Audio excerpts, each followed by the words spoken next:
मोर प्रिय शिक्षक भाई और भौणी मानू नमस्कार। जय जगन्नाथ सांग माने आज वीडियो रे जनवरी 26 उपलक्षे सुंदर भाषण टे प्रस्तुत करिछि।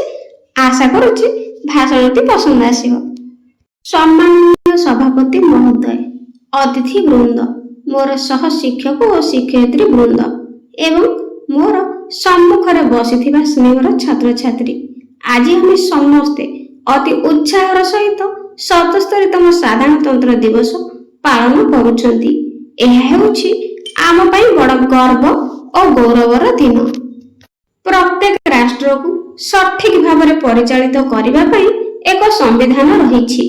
आम भारत वर्ष 1947 मसीहा अगस्ट मास 15 तारिख रे स्वाधीनता लाभ कला एवं परे एहाकू सुचारू रूपे परिचालित करने पई एक सर्वबृहत लिखित संविधान प्रणयन करा जायछि, जहार जनक हेउछंती डॉक्टर भीमराव आंबेडकर।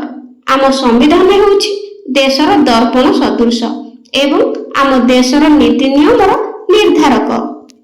आम संविधान केवल एक आईन पुस्तक नुहे, यह हेउछि विश्वर सर्वबृहत लिखित संविधान, जहा उभय हिंदी और इंग्राजी भाषा रे लिखा जायथिला। एथिरे प्रत्येक व्यक्ति पई सम्मान अधिकार प्रदान करा जायछि। एही महान संविधानर जनक हेउछंती डॉक्टर भीमराव आंबेडकर। तांकर दीर्घ दिनर अक्लांत परिश्रम परे दीर्घ 2 वर्ष 11 मास 18 दिनर परिश्रम परे 1950 मसीहा जनवरी मास 26 तारिख दिन कार्यकारी होइथिला। गोटे देशर आशा आकांक्षा कार्य पद्धति सठिक भाव में परिचालना दायित्व एवं नीति नियम आदि संविधान रूपरेख होता है।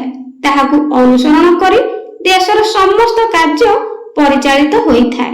आम देशर संविधान प्रत्येक नागरिक मानकू समान सुविधा सुजोग प्रदान करिथाए। तेणु प्रत्येक नागरिक माने मध्य देश प्रति थिबा निजर कर्तव्य को सुचारू रूपे संपादन करबा उचित। आजिर दिनटी हेउछि देश पई प्राण बलि देइथिबा वीर संतान मानकू मने पकाई तांकर आदर्श रे अनुप्राणित हेबा। तुमे माने हेउछ देशर भविष्यत नागरिक। तेणु तुमे माने जणे जणे सुनागरिक होई देशर सेवा करबा उचित एवं एकता और देश प्रेम को निज जीवनर मूल मंत्र करबा उचित। तेणु आसंतु आमे समस्ते शपथ नेबा, आमे हमर संविधान को सम्मान देबा एवं भारत को एक शक्तिशाली राष्ट्र भावे गढ़ी तोलिबा। एतिकी कहि मोर वक्तव्य विराम देबाक चाहूची। जय हिंद, जय भारत। मो भाषण रे केउंटी त्रुटि रहिला तो मते कमेंट रे निश्चित जणाइबे। Thank you.